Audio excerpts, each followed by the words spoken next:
We all have that one game, that one specific game whose hype we fell for, only to see it released and have everything come crashing down, shattering our innocent souls. The one that makes us promise to never do this again. Fool me once. Shame on you. If fool me, we can't get fooled again. Well, it's the thought that counts at least. Black and White is a 2001 God game released by Lionhead Studios, headed by none other than Peter Molyneux. Ah, this wonderful man. Look at him talk about the stuff you can do in his upcoming game. How can you not expect it to become an instant gaming classic? Surely he's not exaggerating, and his future in the industry will keep his image as an upstanding, enthusiastic and honest game designer.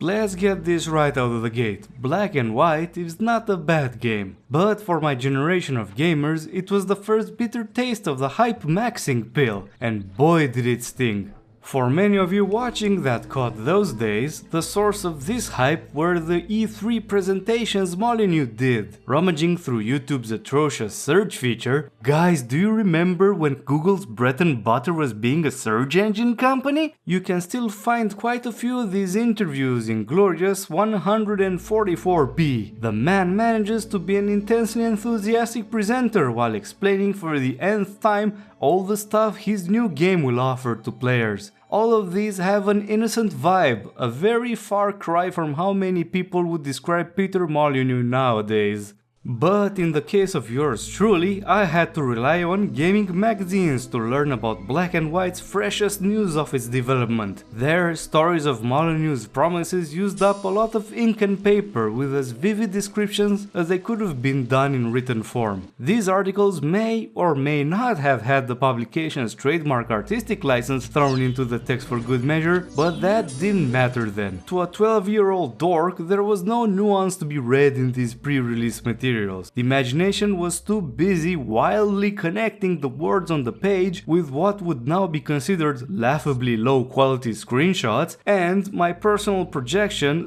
/ wish list that went above and beyond anything Peter ever said in any of those interviews.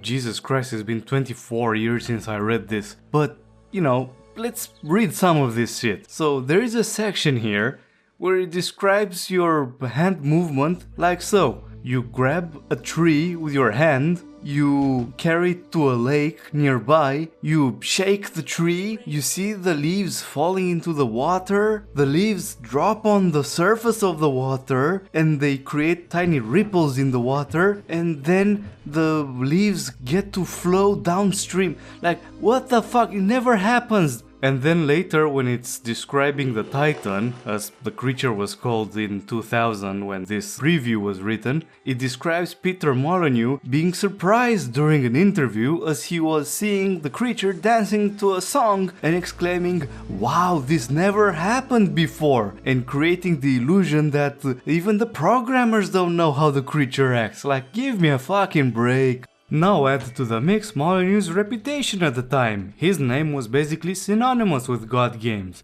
Hell, it was very late in my own life when I became aware that one of the best God games out there, Populous 3, was made after Molyneux departed Bullfrog. Still can't get over the fact that the man left the company with an email written while shit-faced. Oh, Peter, you complex human being that you are. But back to Bullfrog and God games, you can only imagine the hype the idea of a new title made by Mr. God Games himself could generate. Even assuming the man was less talkative in his presentations, we'd still have lapped it up regardless. Where am I trying to get to here? Well, let's just say that Black and White wasn't my personal Vietnam, but instead just my personal Korean War. Holy shit, these analogies are out of control. But that's as good a moment to let you know that I have a Patreon page where you can support this channel to your heart's content. And you can also find me on Twitter where I post stuff that's sometimes good for society. With that out of the way, let's get into it. So, what's the premise? Here, you're a god in a world where gods are created out of the prayers of the common people. Some kid jumps into a shark-infested water. By the way, appreciate this shark model because it's literally the only time you'll see it in the entire game. Parents start desperately begging for help. You go through a psychedelic birth. That's actually pretty cool for 2001, and there you are, ready to crash the production of a new Jaws movie. From here, we are introduced to an annoyingly long tutorial section, which I can understand why it's there.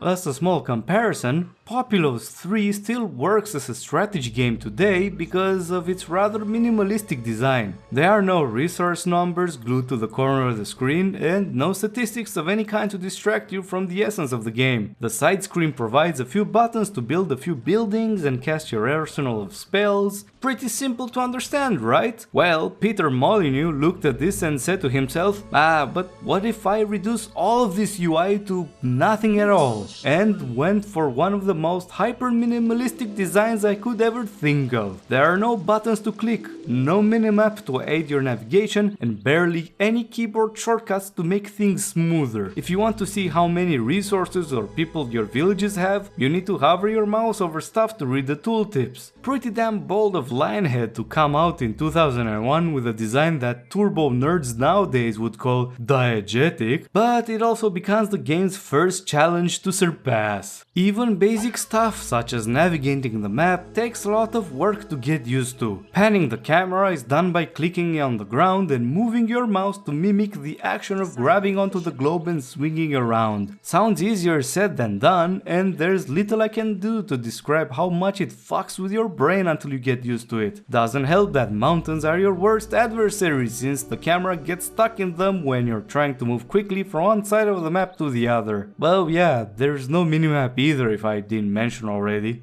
I already mentioned that you don't have stats and numbers on the corner of your screen, and at least initially when you only have one village under your control, that's fine. The difficulties start when you have more than one of them, since you spend more time than necessary to gather this information. The biggest reason is that the tooltips next to your cursor take a long time to show up and get replaced by something else rather slowly. Modern games allow you to configure this in the options menu to make this as snappy as you want, but for 2001, this was a pipe dream at best. I am not a vehement hater because this system has several merits. For example, even without reading tooltips, you've got plenty of visual cues to aid you. The size of the wood and grain piles are decent indicators of a resource situation at a glance, but the need flags do a lot of heavy lifting. On each village stockpile, there are several spots where flags representing several needs go up and down according to how much the village desired the corresponding thing. You can see how much more food or wood they require, but you also can find out the village's willingness to have babies, build more housing, and even how much protection they require in case they're under attack. All these needs are represented as a percentage reflected by the flag's height. You still need to hover over it to see the exact percentage since it's not always clear how high a flag is just by looking at it, but you know, it's better than nothing. The same diegetic approach to the design is applied to the game's most famous feature. Yep, it's time to talk about the creature and all that entails. During the pre-release press tours, it was the #1 thing that caught everyone's attention. And why wouldn't it? A video game where you could feed, care and teach a virtual creature that can grow bigger and bigger as it ages on its own is an exciting proposition. The Tamagotchi craze started around 2000 after all. Well, if it isn't Tamagotchi, her new favorite pet. Yes! So what's that make me, fish sticks? I never had one, but I can only imagine how those who did reacted when they learned about Black and White's creature. Molyneux always had to one-up it and said that this creature would have the intelligence like we've never seen before. Not only was it supposed to learn from the player's actions, but it was also going to put these lessons into action without any player input. All sorts of stories said by him involving crazy interactions between the creature and the world around it fueled a significant part of the hype I talked about earlier. So what does the system consist of? During the first level, you can choose between several animals you can pick as your creature. Each is different in its own way, but the game gives you no information regarding this and lets you guess.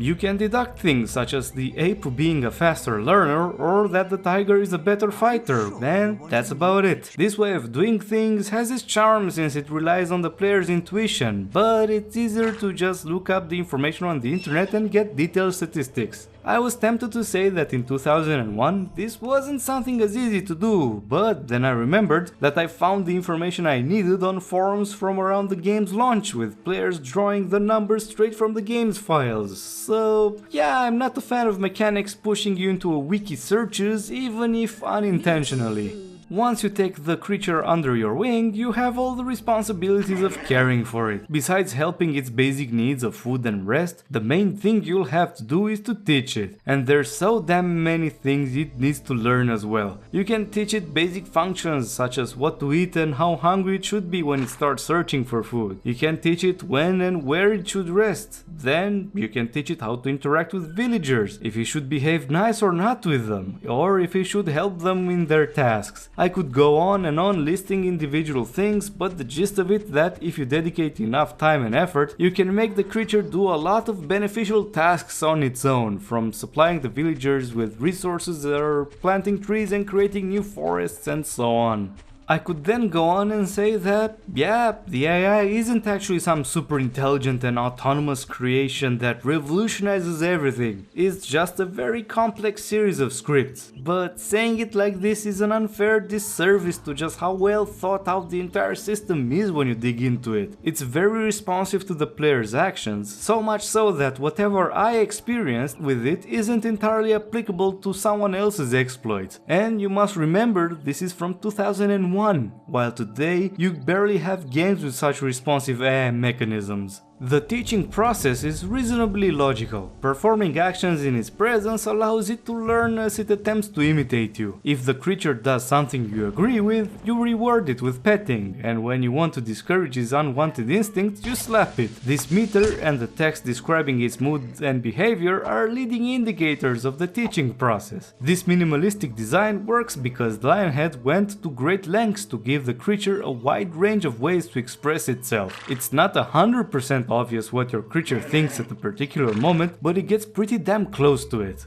Teaching your creature is so helpful that it elevates it from just an intriguing companion to a highly beneficial tool. Because you can teach it spells, you can have him aid villages by showering their crofts with water or filling their stockpiles with grain and wood. If you're willing to put in the effort, you can teach it to perform series of actions in the order you want so that it will do it independently without supervision while you're busy with something else. All these lessons can be quickly done using the learning leash to walk the creature around so it pays more attention to your work.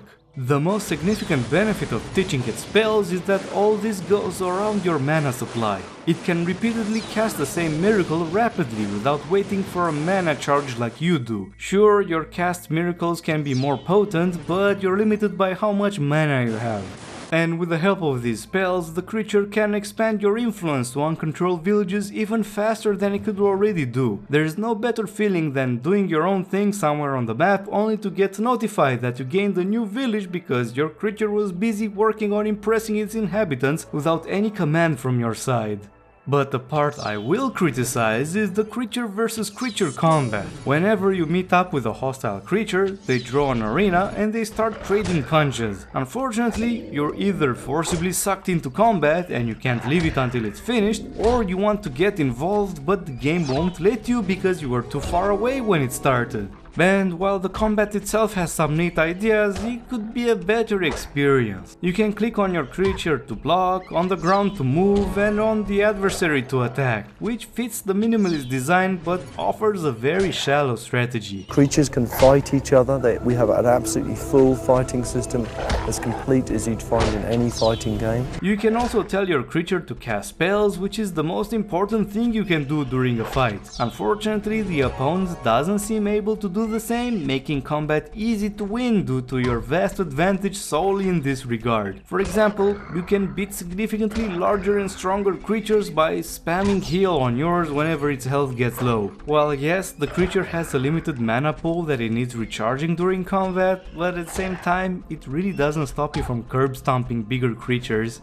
And speaking of the spells, how does the magic system work when you are the caster? Firstly, it's directly tied to the villages you control, since each provides you with its own miracles. But to gain the mana, you must instruct the villagers to worship you at the site next to your temple. As long as you keep them fed, the more they pray, the more mana you get. Populous 3's mechanic of choosing which spell to charge is sadly gone, since you cast them from a unified pool here. The only bit of strategy comes from the different sets of spells each villages produce, meaning you have a reason to choose different percentages of worshippers from each according to what spells you deem most important. But even this becomes less relevant once you develop your villages rapidly to sustain many more worshippers for mana that charges so fast nothing else matters. Then there's the issue of casting them. Don't get me wrong, asking gamers to use gestures as commands in 2001 borders on prophetic UI design. You must move your mouse in a specific pattern for each spell if you want to cast it, which is really cool. What is not really cool is how hard it is to convince the game that you actually made the correct pattern. On the one hand, it's pretty nice to struggle to cast something under immediate pressure,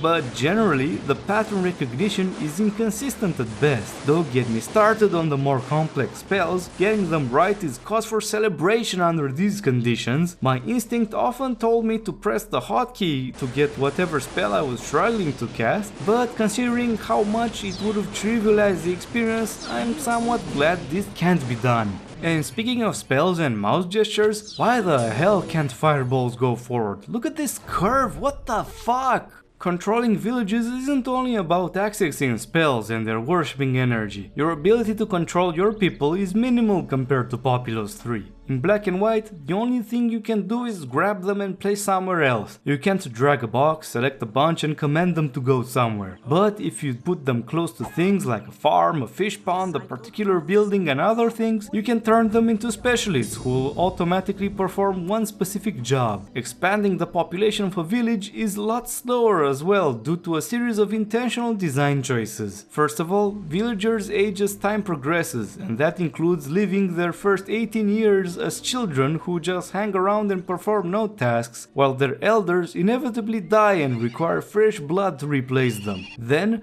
to encourage the making of new babies, the village needs not only a healthy supply of food, but also houses for your people to live in. Said houses require an extensive supply of wood because, besides the necessary amount after you plop down a construction order, you also need a lot to create the scaffolds in the workshop to make the blueprint for them. As a tip, if you have a Norse village, combine 7 scaffolds to build their wonder and have your food and wood miracles extremely powerful. Yeah, each culture type has its own wonders providing different buffs, but this one is by far the most convenient if your goal is to build bigger and bigger villages. One remarkable aspect of this is the game offers you a lot of flexibility over what you can do with your villagers despite the few tools you have to control them. There were situations where I lost the entire village population due to either by lack of care or quest related events, but because the game allows you to pick a villager and task them with inhabiting a new one, you can practically repopulate entire settlements.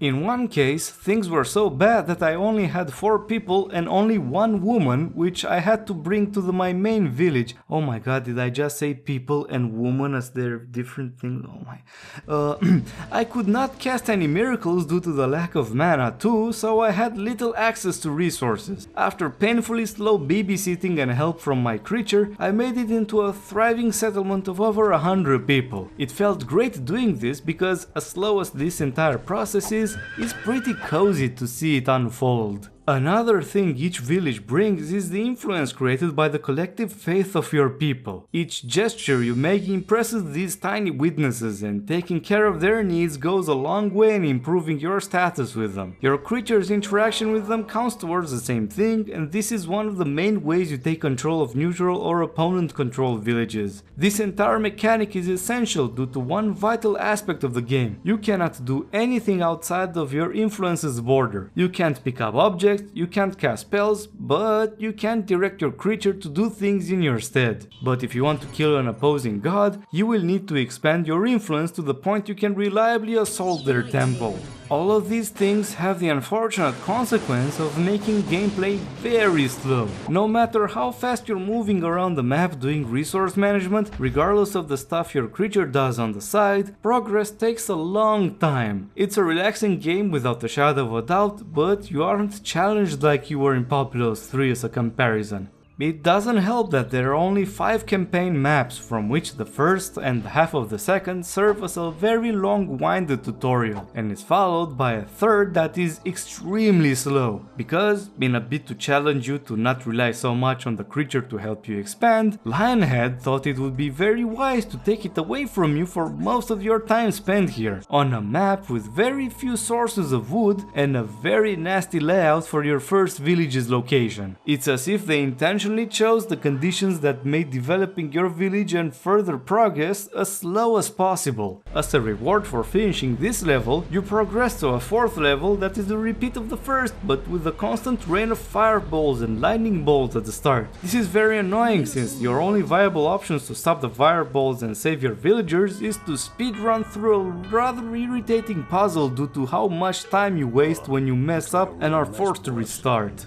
The first 2 levels have several secondary quests that provide a good amount of content and distractions. Everyone who played this remembers the sailors expressing their request in a song, and there are a few others equally charming interactions to be found. Unfortunately, as you progress through the campaign, it becomes more and more visible that the developers either ran out of time or ideas because the latter levels have fewer things to do on the side. This in turn only serves to exacerbate the slow gameplay issue I was talking about earlier. But all's not doom and gloom because Lionhead managed to sneak in another forward-thinking feature. Besides single player, Black and White also offers multiplayer skirmish against bots or even human opponents. What makes the implementation admirable is that you are using the same creature between all of these game modes, and it uses a persistent save file to keep track of its development. It's fantastic that you can take your creature to a skirmish match, teach it a few new stuff, and then bring it back to the campaign larger, more intelligent and stronger than before. Remember, this was before concepts such as Steam Launcher and persistent save files on the cloud existed.